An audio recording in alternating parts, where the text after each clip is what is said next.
رحیم ایک کوشچن ہی کیا تھا کہ اللہ تعالیٰ نے فرمایا کہ مہمان رحمت ہیں، تو بعض اوقات گھر میں مہمان آ جاتے ہیں اور ہمارے حالات اوپر نیچے ہوتے ہی رہتے ہیں، بعض اوقات تو ہمارے دل میں کوفت پیدا ہو جاتی ہے اور بعض اوقات دل میں تنگ دلی پیدا ہوتی ہے، بعض اوقات ان کے جانے کے بعد ہم ان پہ کچھ بیڈ کمنٹس بھی پاس کر دیتے ہیں، کوئی تنقید کر دیتے ہیں، تو کیا حکم شرع ہوگا؟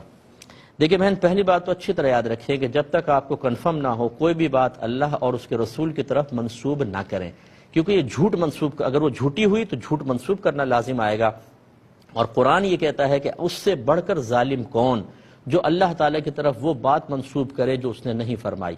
اور نبی کریم صلی اللہ علیہ وسلم نے فرمایا جس نے جان بوجھ کر میری جانب جھوٹ منسوب کیا وہ اپنا ٹھکانہ جہنم میں بنا لے۔ اب یہ قرآن میں نہیں ہے کہ مہمان اللہ کی رحمت ہوتے ہیں، یہ حدیثوں کے اندر مضامین تو آئے ہیں، صحابہ کرام کے اقوال میں ملتے ہیں، لیکن قرآن کی یہ آیت نہیں ہے، تو اس میں تھوڑا سا آپ احتیاط کیجئے گا۔ دوسری بات یہ ہے کہ مہمان اللہ کی رحمتیں، اس کا انکار نہیں ہے، لیکن آج کل موجودہ حالات کے پیش نظر مہمان زحمت بن جاتا ہے۔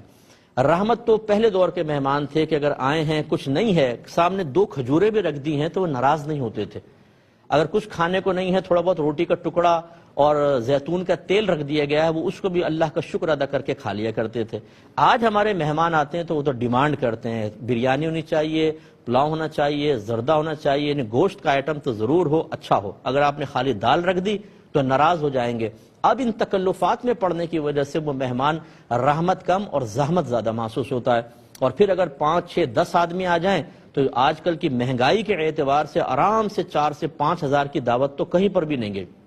اور اگر ایسے مہمان آ جائیں کہ آنے کے بعد جانے کا نام لا لے، 2 دن 3 دن 4 دن 5 دن ٹھہر جائیں تو بیچارہ غریب آدمی تو گیا کام سے، پورے مہینے کی تنخواہ اس کی شاید اسی میں لگ جائے گی۔ اس اعتبار سے اگر دل میں اس قسم کے مہمانوں کے بارے میں تھوڑی بہت تنگ دلی اور کوفت پیدا ہو جائے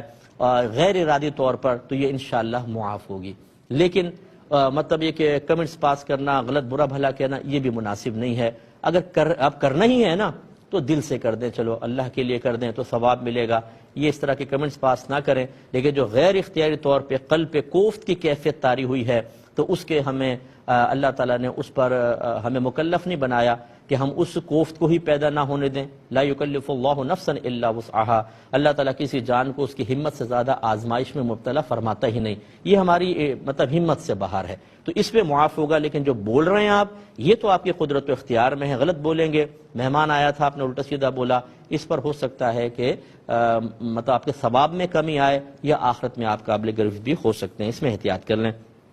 اور ہمیں گزارش ہے مہمانوں سے کہ اگر آپ کہیں مہمان بن کر جائیں کوشش یہ کریں کہ اپنی ڈیمانڈ نہ کریں، اگر کوئی سامنے رکھ دیتا ہے، چائے پہ بھی آپ کو چائے پلا دی تو یوں نہ کہیں کہ یار ہمیں تو چائے پہ ٹرہا دیا، بسکٹ تک نہیں رکھے ساتھ میں، خالی چائے، اتنا بھی کوئی تنگ دست نہیں ہو رہا۔ کیا اس بیچارے کے حالات ہیں، کیا نہیں ہیں، آج کل اس قدر برے حالات ہیں، مطلب جو آپ مطلب جو جانتے ہیں، جو لوگ اطراف میں قریبی لوگوں سے تعلق رکھتے ہیں ان کو پتہ ہے کہ آج 1000 کا نوٹ لے کر جائیں تو پتہ ہی نہیں چلتا، سبزی والے کے پاس ایک دم ہوا میں اڑ جاتا ہے 1000 کا نوٹ اور بالکل ختم۔ اب غریب آدمی، کم تنخواہیں، اور ہم پورے کے پورے قبیلوں کو لے کے وہاں پہنچ جائے، 6 بچے ہیں، میاں بیوی، 2 اور رشتہ دار آ گئے، 8-10 پہنچ گئے تو گیا کام سے بیچارہ وہ تو، اس لیے تھوڑا سا خیال ہمیں بھی کرنا چاہیے۔ بھائی